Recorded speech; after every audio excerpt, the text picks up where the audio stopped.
And joining us now is Pham, Director of the Africa Center at the Atlantic Council, for more on Boko Haram. Good to have you with us tonight, Peter. Thank you for joining us. A pleasure to be with you. Now, Peter, you actually wrote the first book advising the U.S. government about this group.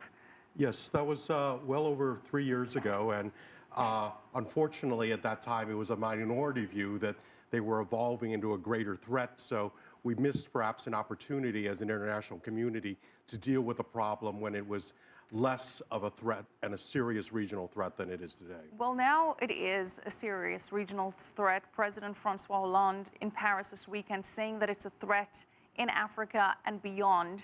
And as we said, one of the main ways to target these groups is through funding. How does Boko Haram get its funds? Well, as you mentioned, they've diversified their funding stream. They make some money locally through kidnappings for ransom, through bank robberies, through criminal rackets. But then there's also support they've received from some political actors in Nigeria. President Goodluck Jonathan himself is accused, and I think rightly so, some of his political opponents with funding them in order to undermine his credibility.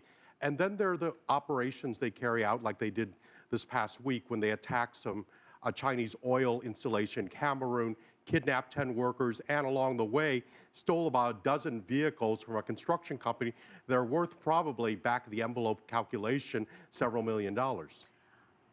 The organization was designated as a terrorist group in 2010. Usually that involves the ability to block money transfers and to blacklist it from certain banks and financial institutions. In the case of Boko Haram, you say that that's negligible because that's not really how they get their funds. Yes, they do get some support, limited support from overseas, but primarily this is a group that has built up a war chest from its time collaborating with various opponents of the Jonathan regime in Nigeria, and the fact that it's a very low-cost budget operation. These are not fighters building up networks and communications.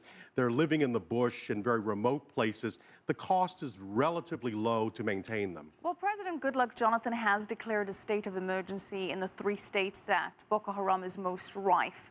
Beyond that, what can Nigeria's government actually do here to stop this group? Well, first and foremost, any insurgency of this kind requires a holistic, integrated strategy that embraces not just the military dimension, but also civilian protection, development, political and social and economic inclusion, all the things which undercut a basis of support. Right now, the government can't provide security for schoolgirls, as we learned tragically in the past month.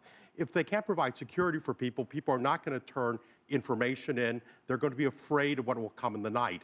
They say that their agenda is to turn Nigeria into an Islamist state functioning under Sharia law. Is that what certain sects of the population want? Nigeria has had several instances with Islamic militant groups taking power and having some local support. Well, certainly there are some Nigerians who want a more public role for Islam in Nigeria's public life. But what's really driving support for Boko Haram is not support by Nigerians, most of whom are repulsed by this group's tactics, but rather the lack of credibility, the lack of services and accountability on the part of the government, the corruption. Just last week, the 7th Division of the Nigerian Army, which is supposedly leading the fight against Boko Haram and leading the search for the girls, mutinied against their commanding general. He became the 4th general officer to be cashiered from that command since the beginning of the year. So within the conflict itself, a lot of corruption and issues. The fight has now been taken to a global platform with the summit happening, the security summit happening in Paris. Is that going to help? How is the fight globally being funded?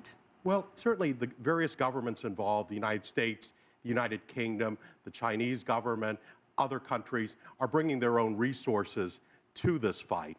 But in the end of the day, Nigeria is a wealthy country. It's an economically powerful country. It's Africa's largest economy. It can afford this fight if, one, it overcomes its own corruption and it builds up internal capacity. And that's what needs to be done. Well, very quickly, you say Nigeria, which it is, Africa's largest economy by GDP, overtaking South Africa. How is this impacting the country's economy, especially foreign direct investment? Unfortunately, the kidnapping of these schoolgirls from Chibok could have happened at a worse time for Nigeria. Just a week ago, the World Economic Forum met in Abuja, and in order to provide security for them, 6,000 troops had to be deployed. The meeting occurred in what was, in effect, and armed camp. So instead of celebrating Nigeria's economic prowess, people cowered behind security barriers, sent the very wrong signal. So unfortunately, this is undermining the message that Nigeria is open for business.